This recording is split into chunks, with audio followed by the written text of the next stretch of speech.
నమస్తే బోస్కుమరి. Vigilance report ready అయింది. ఆడుదాం ఆంధ్ర, రోజా గారి అరెస్ట్. ఈ విధంగా విపరీతం డిబేట్లు భయంకరంగా జరుగుతున్నాయి. ఇప్పుడు రోజా గారిని మొత్తం టోటల్ గా టార్గెట్ చేశారనేది మాత్రం క్లియర్ గా అర్థమవుతుంది.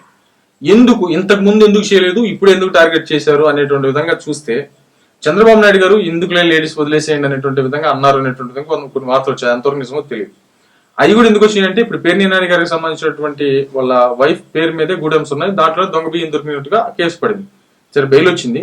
కానీ ఆయనే స్వయంగా చెప్పారు ప్రెస్ మీట్ పెట్టి, పేర్ని నాని అనేటువంటి ఆయన మన రాజకీయ ప్రతినిధి, ఆయన చూసుకోండి కానీ ఇంట్లో ఆడవాళ్ళని ఎందుకు లాగుతారు అనేటువంటి విధంగా చంద్రబాబు నాయుడు గారు అన్నారు అనేటువంటి విధంగా ఆయనే చెప్పాడు. కాబట్టి లేడీస్ ని వదిలేసాడు అనేటువంటి విధంగా చెప్పొచ్చు. కానీ శృతి మించిపోవడం, ఒక రకంగా చెప్పాలంటే ఇప్పుడు రజనీ గారు ఉన్నారు, మిగతా లేడీస్ చాలా మంది వైసీపీలో ఉన్నారు. వాళ్ళు మామూలుగా రాజకీయంగా మాట్లాడుతున్నారు, ప్రశ్నిస్తున్నారు, ఇది కరెక్ట్గా లేదు, అది కరెక్ట్ లేదని మాట్లాడుతున్నారు. తప్పేం కాదు, ఖచ్చితంగా మాట్లాడకపోతే రాజకీయం ఎందుకు అవుతుంది? ఖచ్చితంగా మాట్లాడాలి, ఎత్తి చూపాలి. కానీ ఇటీవల రోజా గారు చేసినటువంటి కామెంట్స్, గాలి డాష్ గాళ్ళు గెలిచారు ఎమ్మెల్యేలు అనేటువంటి విధంగా ఆయన చేసినటువంటి వ్యాఖ్యలు నిజంగా టీడీపీ పార్టీ కాలినట్టుగానే తెలుస్తుంది టోటల్ గా కుటుంబ ప్రభుత్వాన్ని. కాబట్టి ఎట్టి పరిస్థితుల్లో కూడా ఏమని ఉపేక్షించడానికి లేదు అనేటువంటి విధంగా మళ్ళీ ఈ విషయం అయితే తెర మీదకి వచ్చి, ఆడుదాం ఆంధ్ర అనేటువంటి విధంగా అయితే తెర మీదకి వచ్చింది. ప్లస్ అది కూడా కాకుండా ఈ పర్యాటక శాఖ మంత్రిగా పనిచేసింది కాబట్టి దీంట్లో కూడా చాలా అంటే చాలా డబ్బులు తినేసింది.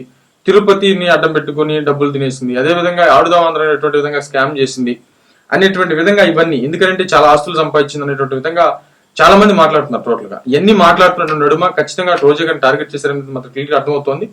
విజిలెన్స్ రిపోర్ట్ అయితే మాత్రం కంప్లీట్ గా వచ్చింది. ఆడుదాం ఆంధ్రకు సంబంధించి కొన్ని వందల కోట్ల రూపాయలు స్కామ్ చేసింది రోజా గారిని అనేటువంటి విధంగా బయటకు వస్తున్నటువంటి పరిస్థితులు అయితే ఉన్నాయి. టోటల్ గా టార్గెట్ చేశారు. రోజా గారిని అరెస్ట్ చేస్తారా, ఎలాగ ముందుకు తీసుకెళ్తారు దీన్ని? రోజా గారు సైలెంట్ అయితే వదిలేస్తారా, లేకపోతే ఇలాగే ఉంటే మళ్ళీ ఏమన్నా కామెంట్స్ చేస్తే దీన్ని సీరియస్ గా తీసుకుంటారా? అనేకమైన ప్రశ్నలు, అనేకమైనటువంటి అనుమానాలు. ఏమైనా సరే రోజా గారిని టార్గెట్ చెయ్యాలి అనేటువంటి విధంగా ఒత్తిడి అయితే మాత్రం కూటమి ప్రభుత్వం మీద ఉంది. ఎందుకంటే ఆమె ఇంకా మాట తీరు మారుతుందేమో, అంటే ఇంకా ఇన్ని రోజులు సైలెంట్ గా ఉన్నారు కదా, కూటమి నన్ను ఏం చేయలేదు అనేటువంటి విధంగా ఒక ఓవర్ కాన్ఫిడెంట్ అనేది రోజా గారిలో కనపడుతుంది అనేటువంటి విధంగా. ఇంతకు ముందు చాలా అంటే చాలా మాట్లాడింది. నోట్లో ఐస్ క్రీమ్ పెట్టుకున్నారా అని చాలా మాటలు, చెడ్డ మాటలు, చాలా అంటే చాలా చెడ్డ మాటలు మాట్లాడినటువంటి సందర్భాలు చాలా ఉన్నాయి.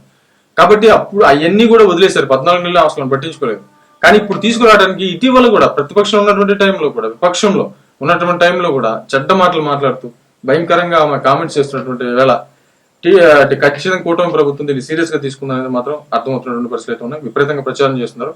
రోజా గారు ఎలా రియాక్ట్ అవుతారో చూడాలి. కానీ ఎట్టి పరిస్థితులు కాకపోతే ఏమంటారు, నేను భయపడేది లేదు, అక్రమ కేసులు, కక్షపూరిత రాజకీయాలు ఇవన్నీ మాట్లాడతారు. కానీ ఒక రకంగా చెప్పాలంటే విజిలెన్స్ రిపోర్ట్ అయితే మాత్రం వచ్చింది. దాని పరిస్థితి ఏంటి, ఎంత ఖర్చు పెట్టారు అనేటువంటి కోణం. ఆడుదాం ఆంధ్రాకి సంబంధించి అప్పట్లో సోషల్ మీడియాలో బాగా వైరల్ ఏంటంటే, అప్పుడు ఇచ్చినటువంటి బ్యాట్లు, ఆట వస్తువులు సంబంధించి ఉన్నాయి కదా, ఇవన్నీ కూడా నాసిరకం ఇచ్చారు అనేటువంటి విధంగా కూడా విపరీతంగా వార్తలు నడిచాయి. అసలు అది నాసిరకం ఇచ్చారా, కరెక్ట్ గా నిజంగా దీంట్లో కుంభకోణం జరిగిందా, రోజా గారు ఈ విధంగా చేశారా, పర్యాటక శాఖలకు సంబంధించి కూడా ఖచ్చితంగా ఎంక్వైరీ చేయాలనేటువంటి విధంగా కూడా డిమాండ్ వ్యక్తమవుతుంది.